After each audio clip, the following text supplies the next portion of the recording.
Hey everyone, welcome to Your First Digital Product, a show that helps maxed out service providers create their first digital product so they can gain an additional income stream, grow their impact without increasing one-on-one work, and experience more time freedom. On the show, I talk to business owners who have launched digital products and dig deep into how you can create, launch, and market your first digital product. I'm your host, Renee Morozowicz. Let's go. Hey friends, it's Renee. Today I want to talk about a conversation that I had last week with someone about imposter syndrome. I can't believe I've gotten through so many podcast episodes without talking about this. It was something that was on her mind and it inspired today's episode. And what we'll talk about is getting past imposter syndrome to be able to create, launch, and market your first digital product. So real quick before we dive in, I'm looking to have more of these types of conversations. I'd love to learn more about the problems that you're having with your first digital product. So I'll be doing free 15-minute, no strings attached calls, no pitches, no sales. I won't even put you on my email list unless you really want to be on there. And if I can offer any thoughts or resources, I will, but really my goal is to learn more about you so that I can understand and create the best possible content. So if you're interested, you can go to yfdp.show/convo, and the link will also be in the show notes. So let's dive in and talk about imposter syndrome.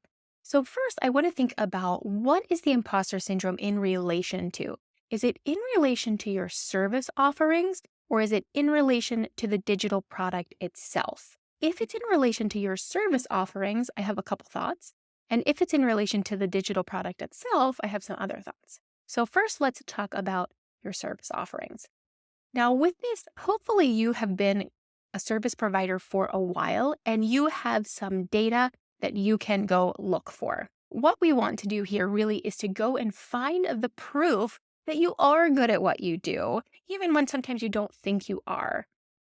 And for this, we want to look for the feedback that you've received along the way. So every once in a while, I get an email from a client and they say something amazing and I tag it with the word nice. You can tag it with anything you want. If you've been doing this, now is the time to go back and read through those emails. And if you haven't been doing this, I encourage you to start doing this. You can even look back for a couple keywords in your previous emails just to see what your clients have said about you and said to you via email over the years. I bet there's some really nice stuff in there that sometimes it's just really helpful to kind of go back and see like, oh, you know what? My clients do like me. I have been doing a good job. I don't have to have this imposter syndrome. Hey, imposter syndrome, get out. Also, testimonials. Now, again, if you are not collecting testimonials when you finish a project or finish an engagement with a client or just somewhere along the way, I encourage you to do that. If you are, great. Now's the time you can go back and read through those. Really, you just want to get a sense that you have been helping people over time and you are good at what you do. Also, look at any content that you've created. This could be emails, social posts, really anything, blog posts, videos, anything where you've gotten some engagement or comments. And really just see that people do appreciate what you do. They do look to you that you are great at what you do. So go back and look for that data now. And even it could just be anything like the number of clients, the number of sales that you've had, the number of years you've been in business, any kind of data that you can get your hands on that will help you realize, hey, you know what, imposter syndrome, you can beat it because I do see that I am doing well. I have been doing well. I've been showing up. I've been serving my clients to the best of my ability for all this time. So that is a little bit about if you're having imposter syndrome related to the service that you're offering. Now, if you're having imposter syndrome related to the digital product that you either want to create, launch, or market, let's also get some data. Let's do some recon of the situation.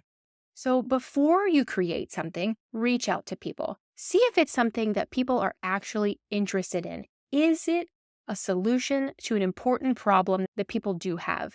So this is really good because you don't want to spend all your time creating something that people aren't going to want, because then when you go to sell, nobody's going to want it, and then that imposter syndrome will kick in even more. Let's say you've already created something. You could possibly do a live cohort, a launch where you are walking through the product with them and you can get some feedback and you can go back and modify as needed before you launch it to the rest of the world. If you see that people are responding well at any point, you can be more confident in your offerings, in your product, in your sales and marketing. You could also do a soft launch with limited quantities. So instead of releasing it to the entire world, say I only have 10 of these, or it's only going to be open for a certain amount of time.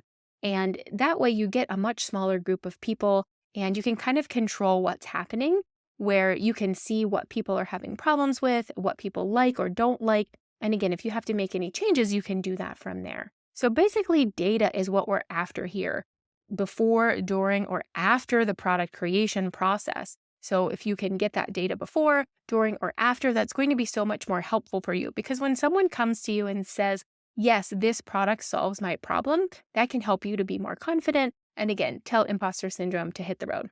The next thing is to keep your blinders on. Now, I know that I just said to go and talk to people and gather data, and those are important people to talk to. Now, the people that you don't want to talk to are the people who are doing something really well or doing something similar to what you're doing, basically people who are really far ahead of you. That may be detrimental to your mental state. So put those blinders on and don't worry about what those people are doing.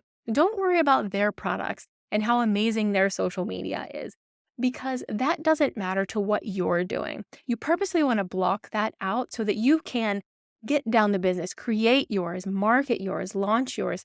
That way you don't have to worry about what they're doing. And you can surround yourself with support, people who will be kind and honest with you and your product so that you, again, don't have to worry about what other people are doing. So keep those blinders on and forget everything else. You also want to adjust your expectations. So think about your kids or your partner or your friends, and if they were doing something new for the first time, what kind of expectations would you have for them? Would you tell them it has to be perfect? Would you tell them it has to be the most amazing thing of all time? No, you would cheer them on just because they're doing it, just because they've showed up and they're putting themselves out there. So I would say if you can do that for yourself, great. Maybe write yourself a letter or leave yourself some audio notes or some Post-its, on your computer, something like that. Or find a friend, find someone who can do that for you, someone who can cheer you on and have those expectations that it doesn't have to be perfect. It doesn't have to be over the top. This is your first product. It's okay just to be the way that you are and show up with the information that you have. Also, think about that you will get better over time. It's okay not to be great at something at first. And this is definitely different from service work, from one-on-one work. This is a whole different thing. Even if your product is related to your service, just the act of creating that product and marketing that product will be way different than how you market yourself as a service provider. So adjust those expectations, lower those expectations. That way you can meet those expectations and feel good. And the last thing I want to talk about is to ignore imposter syndrome. It's okay that it comes in, but you don't have to indulge it. You don't have to entertain it. It's like a party guest who you didn't invite. They can come and sit in the corner, but you don't have to feed and entertain them all night. Eventually, maybe they won't come back. So don't let imposter syndrome hold you back. It can come in and exist, but basically just tell it, hey, I don't have time for you. I have work to do. There's something that I really want to do. I really want to create and launch and market this product, and I don't have time to have you be holding me back from that. And as you continue to do that, it should also get easier as well. So what do you think? Are you letting imposter syndrome hold you back in one of these areas? Is there anything here that might work for you? Send me a voice message at yftp.show/share. I'd love to hear from you. Hey, thanks for listening. I'd love to continue the conversation in your inbox. Email subscribe to hey@yftp.show or sign up in the show notes to get bi-monthly emails about how you can create, launch, and market your first digital product. Can't wait to see you there.